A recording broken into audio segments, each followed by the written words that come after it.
Hello बच्चों, आइए प्रश्न को पढ़ते हैं। प्रश्न यह है, सिद्ध कीजिए कि सदिशों 3i कैप प्लस जे कैप माइनस 2k कैप और minus 2j cap minus 2k cap के सिरों को मिलाने वाली रेखा xy समतल के समांतर है और इसकी लंबाई भी ज्ञात कीजिए।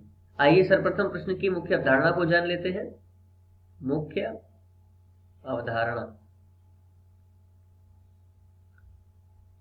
दिए गए प्रश्न में एक बिंदु A तथा एक बिंदु B है। इनके स्थिति सदिश हमें दे रखे हैं, इनके सिरों को मिलाने वाली रेखा। तो यदि हम A और B को मिला दें तो हमें एक रेखा प्राप्त होगी AB, और AB का मान प्राप्त करने के लिए हम क्या कर सकते हैं, B के स्थिति सदिश में से A के स्थिति सदिश को घटाकर हम AB सदिश प्राप्त कर लेंगे। अब हमें ये पता लगाना है कि यह XY समतल के समांतर है या नहीं। तो यदि ये रेखा XY के समतल के समांतर होगी तो इसमें k का गुणांक c का मान कितना होगा, 0 होगा। देखिए, कोई भी सदिश किस रूप में लिखा जाता है, सदिश A बराबर AI plus BJ plus CK। तो यदि k का गुणांक अर्थात c का मान 0 आ जाए तो हम ये कह सकते हैं कि यह रेखा XY समतल के समांतर होगी। तथा इसकी लंबाई भी ज्ञात करनी है। तो लंबाई के लिए जो भी सदिश हमें प्राप्त हुआ है AB सदिश, इसका मापांक निकाल लेंगे। और मापांक का सूत्र क्या होता है, यदि हमें AB का मापांक निकालना हो तो वर्गमूल I के गुणांक, I का गुणांक देखिए क्या A होता है, तो A की घात 2 प्लस J का गुणांक अर्थात B की घात 2 प्लस C का गुणांक अर्थात K का गुणांक अर्थात C की घात 2। इस प्रकार हम मापांक प्राप्त कर सकते हैं। तो आइए इस मुख्य अवधारणा के आधार पर प्रश्न को हल करते हैं। अगले पृष्ठ पर A और B दोनों के स्थिति सदिश को हम लिख लेते हैं कोष्ठक में। तो A का स्थिति सदिश अर्थात OA से इसको निरूपित कर लेंगे। OA सदिश बराबर आ जाएगा 3i plus j, 3i plus j minus 2k। और इसी प्रकार B का स्थिति सदिश हो जाएगा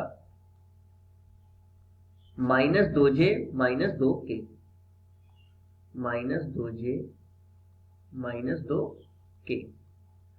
तो आइए सर्वप्रथम AB सदिश प्राप्त करते हैं, जो कि होगा OB सदिश माइनस OA सदिश। तो OB का मान कितना है, कोष्ठक में लिख लेंगे minus 2j minus 2k minus OA का मान है 3i plus j minus 2k। तो देखिए,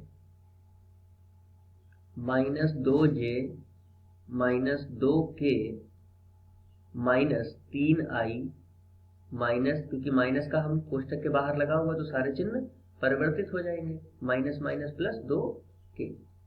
तो यहाँ पर देखिए प्लस का 2k माइनस का 2k कट गया, माइनस का 3i हमें मिल रहा है, और j में देखिए माइनस 2j माइनस j, तो ये जोड़ करके कितने हो जाएंगे, माइनस 3j।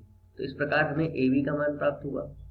अब देखिए इस AB में यदि हम देखें तो k का मान अर्थात k का जो गुणांक है वह 0 है। तो हम ये कह सकते हैं अतः